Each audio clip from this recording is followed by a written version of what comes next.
Olá, turma! Na nossa aula de hoje, nós vamos falar sobre os polígonos.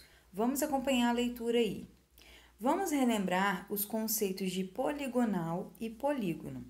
Então, uma linha poligonal, ou simplesmente poligonal, é um conjunto de segmentos de reta consecutivos que não pertencem a uma mesma reta.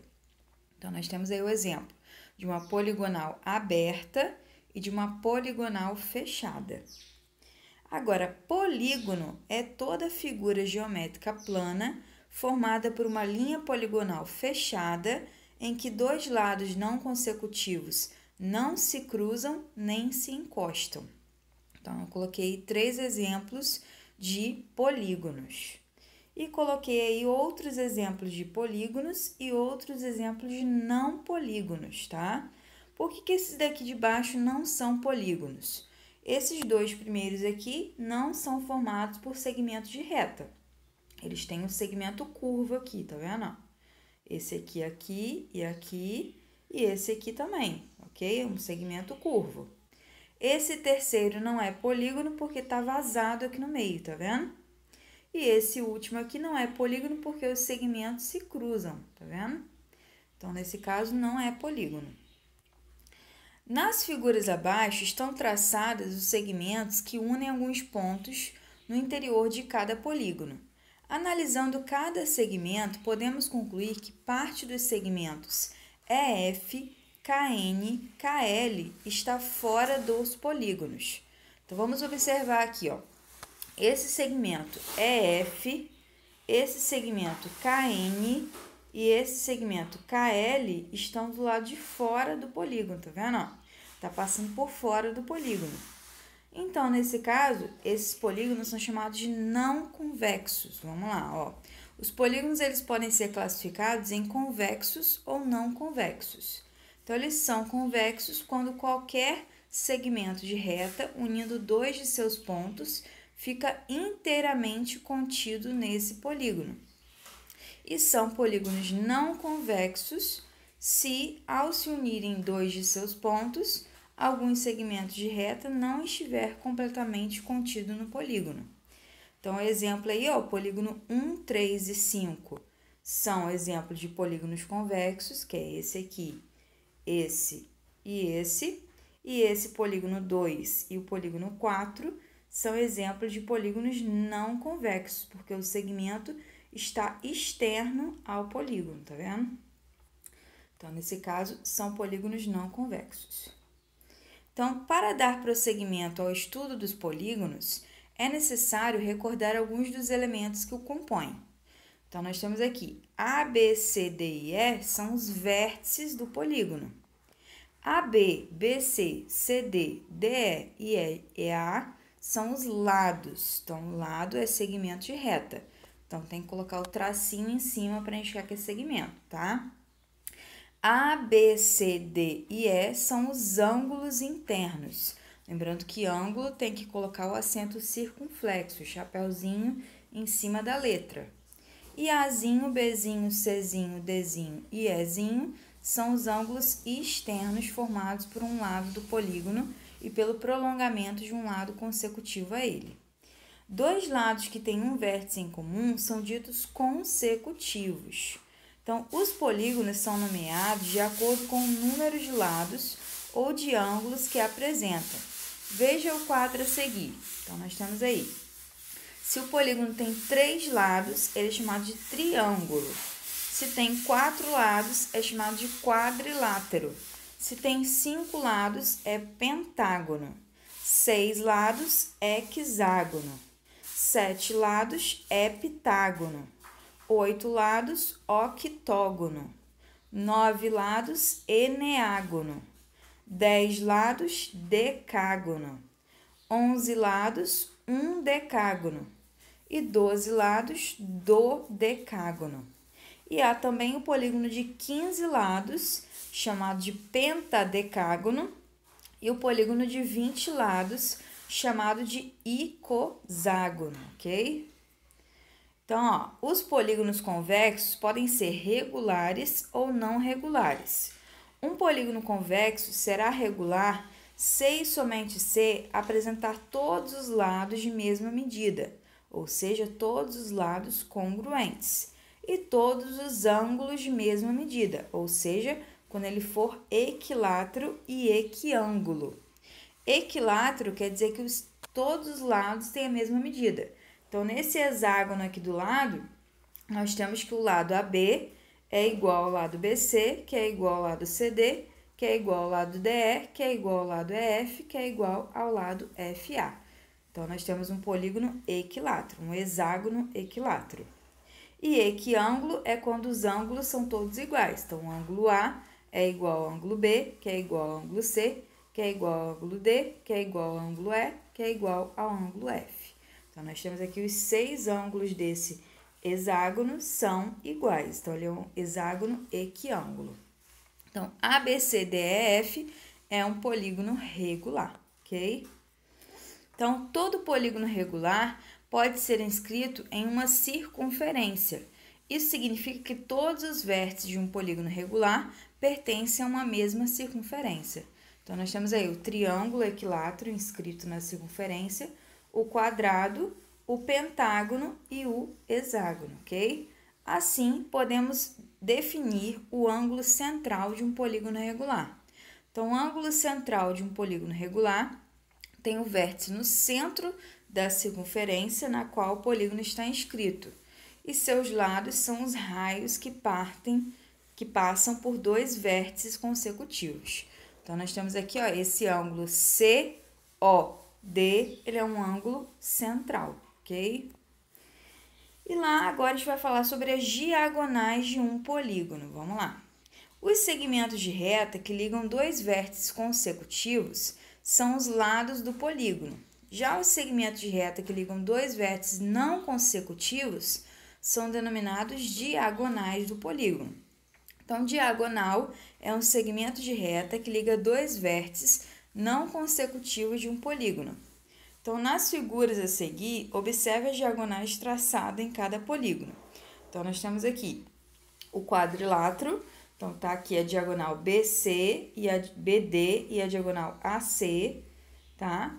O pentágono, nós temos aqui também, partindo de cada vértice, 2 diagonais, não é isso, ó? E temos 5 diagonais no total. O hexágono, que partindo de cada vértice, tem 3 diagonais, e no total ele tem 9 diagonais. E o heptágono, tá? Que partindo de cada vértice tem 4 diagonais, tá? Então, ó, observe no quadro abaixo o número de diagonais que partem de cada vértice e o número de diagonais dos 4 polígonos indicados. Então, o quadrilátero, ele tem 4 lados, uma diagonal que parte de cada vértice e no total ele tem 2 diagonais. E o pentágono tem 5 lados, tem 2 diagonais que partem de cada vértice e ele tem 5 diagonais no total. O hexágono, ele tem 6 lados, 3 diagonais que partem de cada vértice e no total 9 diagonais. E o heptágono, ele tem 7 lados, tem 4 diagonais que partem de cada vértice e ele tem no total 14 diagonais.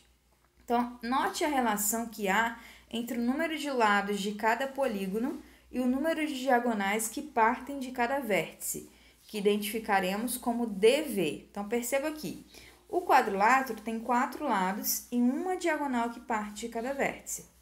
O pentágono tem 5 lados e 2 diagonais que partem de cada vértice. O hexágono tem 6 lados e 3 diagonais que partem de cada vértice. E o heptágono tem 7 lados e 4 diagonais que partem de cada vértice. Então, percebam que as diagonais que partem de cada vértice é sempre o número de lados menos 3, porque 4 menos 3 dá 1. 5 menos 3 dá 2. 6 menos 3 dá 3. E 7 menos 3 dá 4, ok? Então, vamos observar aí, ó. O quadrilátero de 4 lados, o DV, que é a diagonal que parte de cada vértice, é 1. O hexágono, pentágono, tem 5 lados, DV é 2. E o hexágono tem 6 lados, o DV é 3. Ou seja, DV, que é o número de diagonais que partem de cada vértice, é igual ao número de lados menos 3 unidades. Então, dv é igual a n menos 3, em que n é o número de lados, ok? Então, podemos concluir, então, que o número de diagonais do polígono é igual à soma do número de diagonais que partem de cada um de seus vértices. Vamos verificar, por meio do exemplo a seguir, se esse raciocínio é válido. Então, vamos lá. O polígono tem 5 vértices, nesse caso é o pentágono, não é isso? E de cada um partem 2 diagonais. Então, assim, por raciocínio aritmético, sendo 5 vértices e 2 diagonais partindo de cada um de seus vértices, teríamos no total 5 vezes 2, que dá 10 diagonais. Porém, ao contá-las, nós verificamos que são apenas 5 diagonais, ok? E aí, para esclarecermos essa situação, vamos nomear os diagonais que partem de cada vértice do pentágono. Então, o vértice A aí tem AC e AD, vértice B, BD e BE, vértice C, CA e CE, vértice D, DA e DB e vértice E, EB e EC. Então, perceba que o segmento AC é igual ao segmento CA. O segmento AD é igual ao segmento DA. O segmento BD é igual ao segmento DB. E o segmento BE é igual ao segmento EB. E o segmento CE é igual ao segmento EC. Então, por isso que a gente pega o valor e divide por 2 no total, tá? Então, observe, por exemplo, que AC e CA apresentam a mesma diagonal, da mesma forma que AD e DA, BD e DB, BE e EB e CE e EC. Portanto, o número de diagonais do D do pentágono é dado por 5 vezes 2, que dá 10, dividido por 2, que dá 5, ok? Então, logo, o número de diagonais do polígono não é simplesmente a soma do número de diagonais que partem de cada vértice dos seus vértices, é necessário dividir esse número por 2. Então, no total, aí a gente pega e divide por 2, tá? Depois, no final. Agora, podemos generalizar o cálculo do número de diagonais de um polígono. Então, a fórmula do número de diagonais de um polígono é essa aqui, ó. D igual a N vezes N menos 3 sobre 2, em que N é o número de lados, ok? Então, o número de lados vezes as diagonais que partem de cada vértice, que nesse caso é o número de lados menos 3, e depois a gente divide tudo por 2, tá? Então, N vezes N menos 3 sobre 2, tá? Então, acompanhe alguns exemplos da aplicação dessa relação. Vamos ver alguns exemplos aí. O exemplo 1, calcule o número de diagonais do polígono a seguir. Então, letra A, o dodecágono. Vamos relembrar aí, o dodecágono é o polígono de 12 lados. Então, ó, basta eu substituir o N por 12 nessa fórmula. Então, o D vai ser 12 vezes 12 menos 3 sobre 2, tá? E aí, 12 menos 3 dá 9. Então, 12 vezes 9 sobre 2. 12 dividido por 2 dá 6. Cancelei o 12 e o 2 e sobrou 6. E 6 vezes 9 dá 54, ok? Então, o dodecágono aí tem 54 diagonais, ok? Agora, o eneágono. O eneágono, ele tem 9 lados. Então, tem que lembrar. Vamos lá. 9 vezes 9 menos 3 sobre 2. Então, 9 menos 3 dá 6. 9 vezes 6 sobre 2. Cancelando 6 com 2, 6 dividido por 2 dá 3. 9 vezes 3 dá 27. Então, o eneágono tem 27 diagonais, ok? Agora, no exemplo 2, de cada vértice de um polígono partem 8 diagonais. Qual é o número total de diagonais desse polígono? Bom, o DV, que é as diagonais que partem de cada vértice, é sempre igual a n menos 3. Então, nesse caso, o n menos 3 é igual a 8, porque o 8 são as diagonais que partem de cada vértice. Então, n menos 3 igual a 8. O menos 3 está subtraindo do lado de cá, vai passar para lá somando. Então, n vai ser 8 mais 3. N vai ser igual a 11. Então, basta eu substituir o n por 11 na fórmula das diagonais. 11 vezes 11 menos 3 sobre 2. 11 vezes 8 sobre 2. 11 menos 3 dá 8. Cancelando o 8 com 2, porque 8 dividido por 2 dá 4. 11 vezes 4 dá 44. Então, o polígono aí é o polígono de 11 lados e ele tem 44 diagonais. E no exemplo 3, qual é o polígono em que o número de diagonais é o dobro do número de lados? Então, podemos atribuir valores para n e calcular os respectivos valores de d. Então, se n for igual a 3, ou seja, o triângulo ele não tem diagonal, não é isso? Então, nesse caso, é 0. Se for um quadrilátero, ele tem 2 diagonais. Se for o pentágono, tem 5 diagonais. Se for o hexágono, tem 9 diagonais. E se for o heptágono, tem 14 diagonais. Então, nesse caso, o polígono que eu estou procurando é o heptágono, porque ele tem 7 lados e 14 diagonais, porque 14 é o dobro de 7, ok? Então, nesse caso, o polígono que eu estou procurando aí é o heptágono, polígono de 7 lados, ok? Pessoal, chegamos ao fim de mais uma aula. Qualquer dúvida, vocês podem me procurar. Um beijo e até a próxima.